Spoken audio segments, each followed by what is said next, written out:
The 80th Academy Awards ceremony honored the best films of 2015 and took place at the Dolby Theater in Hollywood. Actor and comedian Chris Rock hosted the show for the second time, having previously hosted the 77th ceremony held in 2005. Despite there being 24 categories to recognize, we're only going to discuss 12 or 13 today. Welcome to DG Live. My name is Ricky Nixx, and joining me today, once again, is Graham Zielinski. Welcome back to DG Live. Really looking forward to being on this one and talking about the Oscars. Another guest joining us today for the first time is Devin Wray. Welcome to DG Live. Hey Ricky, how's it going? It's going all right. Yeah, good to be here. Thanks for having me. Absolutely. And our last guest, also joining us for the first time today, is Mitchell Perera. Welcome to DG Live. Thank you very much for having me. Very excited to talk about some movies today. So the very first thing that I wanted to discuss was all of the controversies going into the Oscars this year, the hashtag Oscars so white, the lack of black nominees and pretty much all the major categories, and also Chris Rock's opening monologue. So you guys have any thoughts about that? When it goes to the Oscars so white thing, I think it was a topic that burned through the entire country, and I think it was funny because most of the people, like 90% of the people who discussed this topic, saw 2 movies that year. Exactly. And I think that's the main problem to discuss because yes, there were movies like this isn't the MTV Movie Awards. You don't just get nominated because you're popular. This isn't the Grammys where Taylor Swift can win over Kendrick Lamar. Like, this is the Oscars. It is the most prestigious award show, I would say, in the world. And you don't just get nominated just for being in a movie. And I think they nominated the proper people. And I think it was because there were a lot of great performances, but at the Oscars, there's only room for 5. There's only room the for best 5. of the year, and you know, a lot of the, I guess, backlash, just like you said, came from people who only saw the movies they saw, but they didn't see everything. So they didn't have, you know, the insight, I guess, to make that call, if that makes sense. Yeah, and a thing I often told people when they brought up that subject to me, like, what do you think of it? I would say, well, what do you think of it? They're like, oh, well, I think it's terrible. They need to honor the correct people. And I was like, okay, but listen, Brooklyn, Bridge of Spies, Big Short, Danish Girl, Revenant, Hateful Eight, all these movies. Did you see any of them? They're like, I haven't even heard of half those movies. Well, that's the problem. The conversation begins and ends there. Graham, Devin, any thoughts? You know, I think that another thing too with all the controversy, I think it also really kind of became a bigger deal because of what's going on outside of the Oscars. Right. You know, what's going on within, you know, the United States as of right now. That drew a lot of heat on its own, and then with the political debates going on, that, you know, took it up another step. You know, the incidents going on with the police force took it up another, and then finally it just reached the Oscars, and everybody just hit its boiling point, right? Hit its boiling point. But I think that Chris balanced it the best. I think that he came in, he had enough humor, he had enough, you know, points to make to really host it the best. You know, better than anyone else I could imagine. Another thing that I like to bring up with the whole controversy is, like, with a lot of the pictures, like the pictures that were nominated for Best Picture and all the acting performances, they were based on actual events involving white people, if that makes sense. It's like they're based on true stories, so, I mean, you get what I'm saying? That's another factor, I guess. Yeah, the Oscars are quite notorious. Revenant, based on a true story. The Big Short, Bridge of Spies. Mad Max. So, what did you guys think of Chris Rock's opening monologues and the way he, you know, handled hosting the Oscars amidst the controversy? I think he did pretty well balancing it without isolating either side. Right. You know, I grew up watching his stand-up. It was pretty funny, and I think he was definitely the best choice to choose. I liked it. That. Yeah. The moment I heard he was hosting the Oscars, I'm like, okay, I'm in, and I would say ultimately I got the opening monologue that I was expecting, because if you know Chris Rock's comedic styling, you know he doesn't hold back. So, and I thought it was funny as hell. I was laughing. Some of the things he was saying, with the Oscars of like the 50s and the 60s. Not a whole lot of protests going on because black folks were too busy promoting real things that were happening, more important things, you know. When they brought out Stacey Dash, I died. I think the joke actually flew over a lot of people's heads. It did fly over a lot of people's heads because I was in a room with like 10 people and no one got it, but I'm sitting here dying. Yeah. I thought that was probably the golden moment of that. I don't think she monologue. realized she was the butt of that joke herself as she was going out there. Yeah. But yeah, I remember, being here and, just watching it and the whole congregation, everybody, and pretty silent during that moment. I thought that was it was hilarious. I thought that was perfect. So for the two of you out there in the world that did get that joke, congratulations. So If not, Google it. Say what? If not, Google it. Yeah, if not, Google it. So the very first category I want to talk about, not so much category, but I think the very first thing to talk about is Mad Max. 6 out of 10 Oscar nominations that it got. Best production design, editing, hair and makeup, costume design. That's 4. I know I missed sound editing and sound mixing, right? All well deserved. What are you guys' thoughts on Mad Max? Just cleaning house. Well, I'm not a fan of the Mad Max movie. Now, having said that, I also have not seen the movies that came before. Right. So I'm sure that probably does have a great effect on where I stand coming into this movie. Okay. Just as an audience member, going to see it for what it was, I saw it, I didn't get the hype around it, and I ended up kind of feeling like... Disappointed? I was disappointed. Having said all that, however, I don't feel that the awards that were granted to it were wrong. I think that it did hit a lot of the good marks. Yeah. With sound, if you listen to the effects they had, everything else, like you said, was almost very biopic by nature. You have a lot of these movies that come from a basis of reality. Yeah. This one was so fictional, and the Yeah. sounds that they created were great. Mm-hmm. Costumes were great. Editing was great. There was a lot that deserved to win an award. Yeah. I just, as an individual going to see it, I wasn't too happy. So you think on a technical level it earned everything that it was supposed to, but as far as things like, I guess, I don't know, screenplay or acting, it didn't get, it didn't get nominated, which I think is fair. The other thing too It won what it deserved. that was told to me was the amount of symbolism that was in the film. Right. Going in and just seeing it for what it was, I didn't pick up on any of it. Okay. And it wasn't until someone explained it to me that I gained a little better appreciation for the film. Okay. But like I said, going in as an audience member just to see the movie for what it was, I think the coolest part was the fact that they did all the stunts on the vehicles and everything like that. Right. Mitch, any thoughts on Mad Max? I like the movie. I think it was a little bit overhyped, and I think that might have detracted from my enjoyment from the movie a little bit because of just all the onslaught of everyone talking about it. But canceling all that, it was a good movie itself, and like you said, it won the awards it deserved. Right. And I would say that if this movie didn't come out in the same year that The Revenant came out, Exactly. it would have won Best Cinematography too. It definitely won everything it should have, and absolutely, if it hadn't been for The Revenant, I think it would have also got Best Cinematography and probably Best Directing as well. So I was happy that it won everything it did. I loved the movie. I saw it kind of on the tail end. I saw it late, and I think it came out May of last year, and I saw it at the end of June. So I was one of 2 people in the theater when I saw it, and I don't think I saw it IMAX or anything, but I remember I was just wowed. I was amazed by everything, the score, the acting. I thought everything was perfect, and it was one of the best reviewed films of the year, or the best reviewed film of the year, and I thought it was well deserved. So technologically, it was a big achievement. Yeah, for for a sure. lot of things. Like how many shots can you really get around a car chase? Exactly. A massive car chase. Exactly. And each car and each person's makeup and wardrobe talk so much about that. Without them even saying anything, and set the characters apart so you could tell their kind of social status in a post-apocalyptic world. Yeah. But what I found most amazing is the sound mixing get up for the entire movie. All the important cars had their own sound mixer hidden in the trunk. Yeah. And it all just went into one big area, with a bunch of recorders. Right. It was just amazing. So the next, I guess, category I want to talk about is Best Animated Feature Film, won by Inside Out. You can't really go wrong with Pixar. I guess whenever, it's safe to say, and I think you guys might agree, whenever Pixar is nominated, always bet on Pixar, am I right? Yeah. It's they're the Daniel Day-Lewis of the anime. Yeah.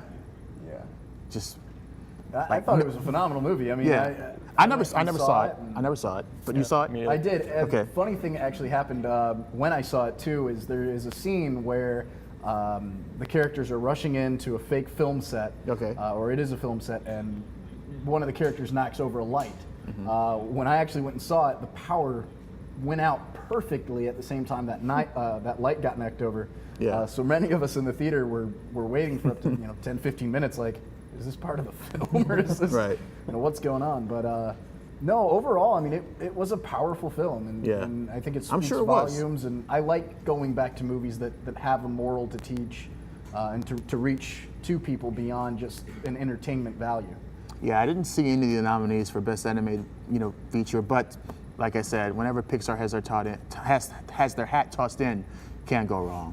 So It even had a talk thrown around for it getting a Best Picture nomination too. Really? And I didn't see that. I think it was a good movie. I really enjoyed Inside Out. It was nice to see that the Oscars got it right this year for the animated feature, with last year them not even nominating Lego movie. Yeah. So I enjoyed Inside Out. I think it was a good choice for Best Animated Feature. So the next category I'd like to talk about is Best Original Score and Song. Ennio Morricone winning for Hateful Eight, and Sam Smith winning for Writings on the Wall for the latest James Bond movie, Spectre.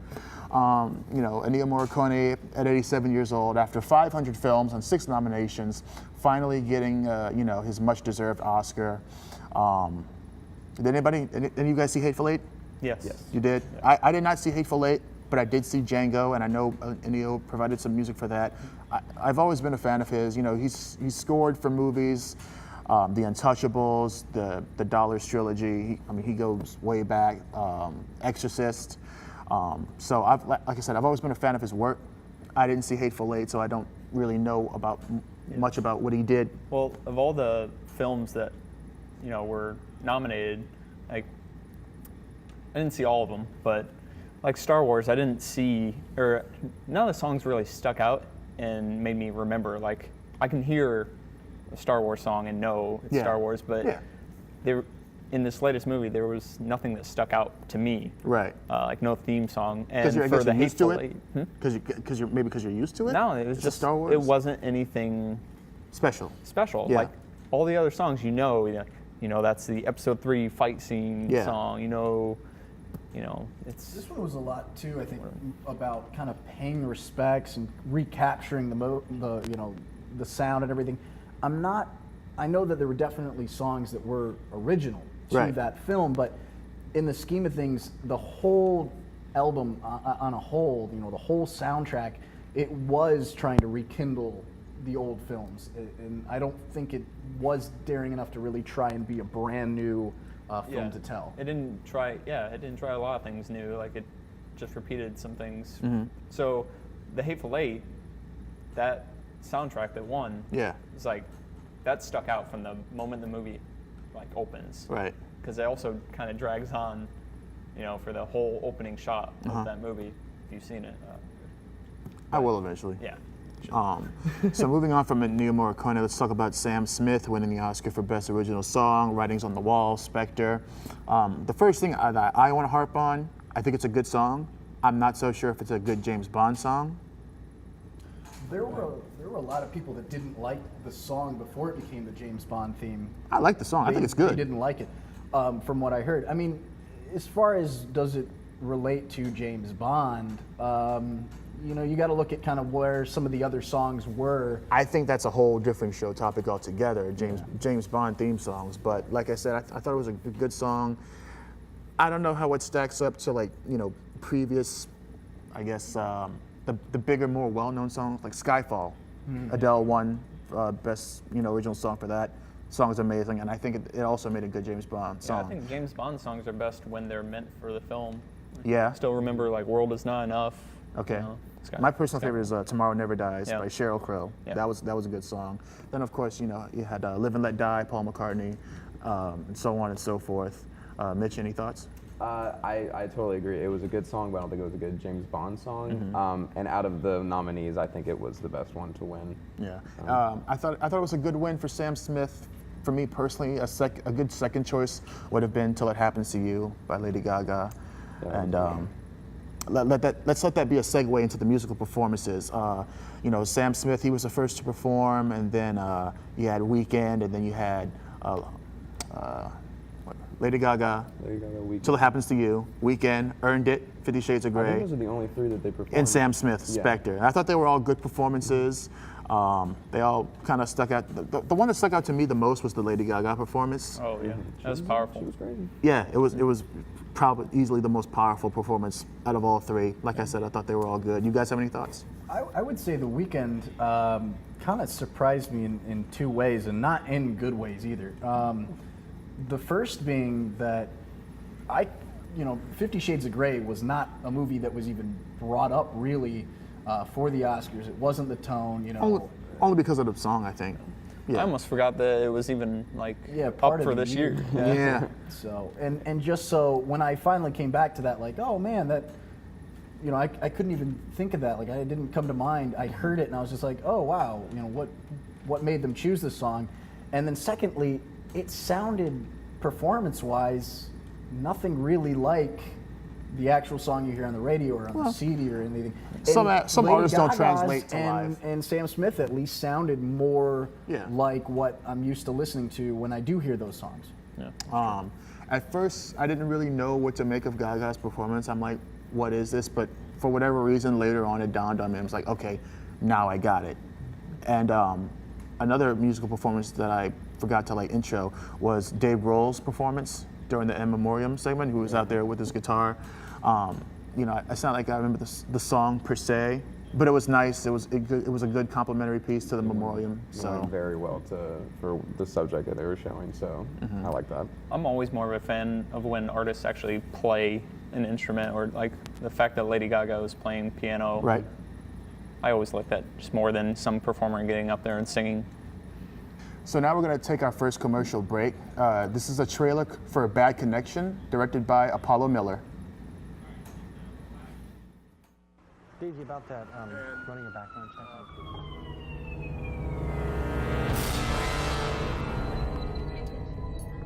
I'll have the scrambled eggs tonight. What happened? Witnesses say she tried to break up with her boyfriend over dinner. Don't hang up. Yeah, we talked about this.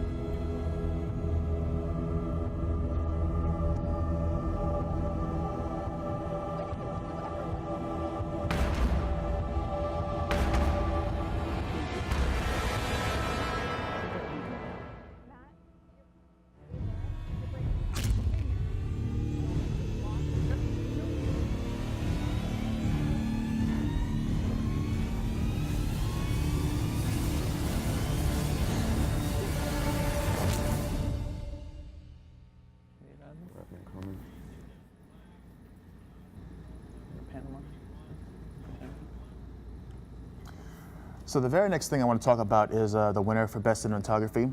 Clearly, The Revenant. I'd say was pretty much well-deserved. This makes 3 in a row for Emmanuel Lubezki, also known as Chivo, and I would say it's pretty well-deserved. For me personally, my second pick would have been Mad Max, and if not Mad Max, then Sicario. I'm glad it was in the conversation. Have either of you guys seen Sicario while we're on it? I have not. Seen all 3. Yep. You've seen it? You haven't seen Sicario? I have not seen Sicario. You need to. It's pretty good. Yeah, beautiful. I need to check that out. But yeah, Revenant, I knew when I saw it in theaters that it was going to win Best Picture. It was kind of a lock. While I'm thinking about it, I would say that ultimately, a lot of the winners for this year's Oscars, pretty clear cut. A lot of obvious locks. Like, I didn't really have too many disappointments, but this was definitely not one of them. I was happy Revenant won. You guys have any thoughts on that? I love Emmanuel Lubezki. Uh-huh. Like, I was so glad, like, when they get in the mud like that, like, just seeing the trailer excited me. Yeah, and exactly. Throughout the movie, there's moments where, they get so close to the character's face that the breath on the camera fogs it up. And that didn't bother me. Like, oh, I'm glad they actually left that in. Mm-hmm. I know, like, Emmanuel Lubezki is all about just using what's in the moment. He'll get distracted by something. It's like, oh, I like the way the light comes through the street. Get that shot real quick. And so it's very natural, everything that comes across through his cinematography. Any other thoughts in the cinematography category? I have some. You want to go first? You can go first. Okay. I would say just knowing what it was up against, this film. As far as style goes, Mad Max, I'll give it to you, would have probably been the next choice. What it was able to do with camera was very impressive.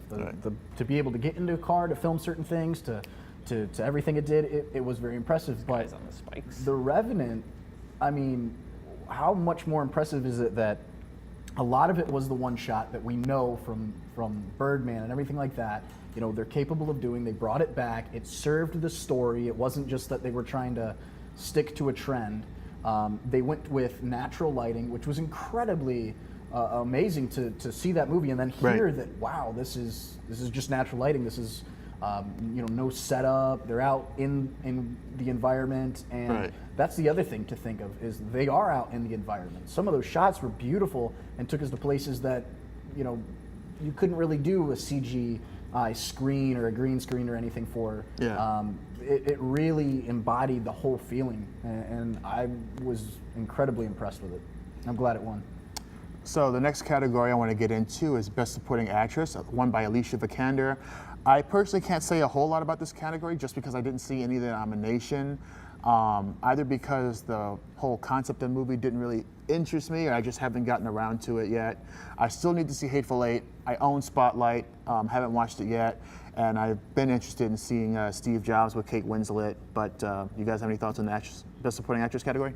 Best Supporting Actress went to the Deserving Actress. Okay. She was amazing in that film. The moment I saw it, I knew that's her Oscar. Her performance is heartbreaking, and it's a really great take they took on that story, because it wasn't really so much the story of the first transgender person in America, but more or less dealing with your husband just saying like, this is a new person that I am, and then just like abandoning you.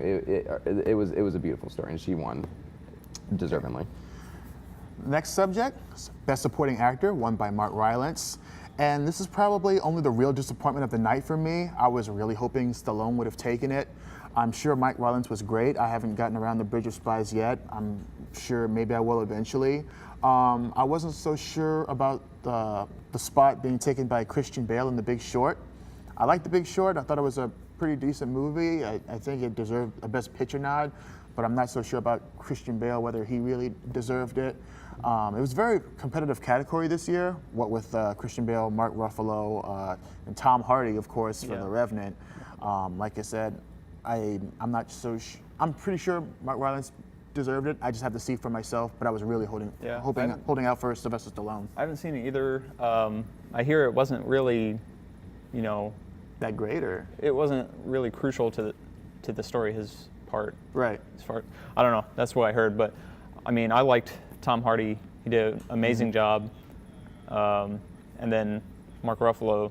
Absolutely. Even the subject matter of that film would, bring out an amazing performance. So I haven't seen that one either, but I would like to, because I'm pretty sure, it's Any other thoughts on the Best Supporting Actor? I was a little surprised Tom Hardy didn't win. I thought that he was good. Personally, his performance in that was much more spectacular than even his entire performance in Mad Max. But and that's just how I feel about it. Yeah, absolutely. Two totally different movies though. But I'm with it. Mitch? You and I both were disappointed in that category, but you wanted Sly, I wanted Tom, and I got to check out Bridge of Spies. If he can beat both of those in those performances, it must be good. So moving on to the three biggest awards of the night, starting with Best Actress, won by Brie Larson. Dare I say she was a lot to win for Room. It was the whole category was stocked with like a whole bunch of great actresses who gave what I'm sure were great performances. You got Jennifer Lawrence, Cate Blanchett, Saoirse Ronan, and it had the potential to be another disappointment. But Brie Larson, if any of you guys have seen Room, she delivered an incredible performance, and I was rooting for her, and she won, and I think it was spot on. Mitch? Yeah, I loved Room. I actually saw it when I was in New York with my girlfriend, and she's not a really movie kind of person, but she loved that movie. Yeah. And we were like sitting there watching the Oscars, like, all right, Brie. Right. And it was really awesome to see her win. I was very excited for that. So you guys haven't seen Room? I haven't seen it, but I mean, you should check it out. I don't feel like it really got a lot of recognition either. It was a little movie. It was like a sleeper, small, Yeah. So the fact that it did win, I mean, must speak volumes about her performance. And I definitely want to check it out. It's definitely worth checking out. So multiple viewings, go see it. So we're going to take another quick commercial break. What we have for you now is a trailer for Only For You, directed by Travis Hadley. Check it out.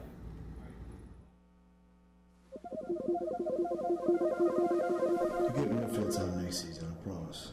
It looks good up there. I didn't earn it. Next season will be better.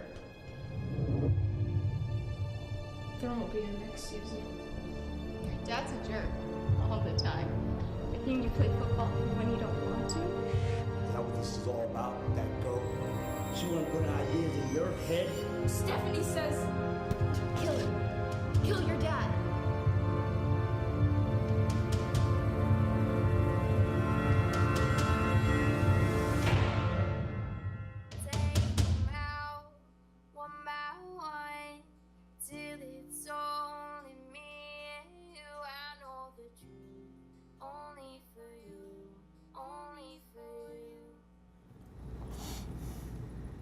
And now on to Best Actor, won finally by Leonardo DiCaprio. I know there were a lot of people around, not only the country, but around the world who were waiting for that one. Won it for The Revenant. There were a few movies he probably could have won it earlier for, but nonetheless, he finally got it. What are you guys' thoughts? How do you feel? I was pretty stoked.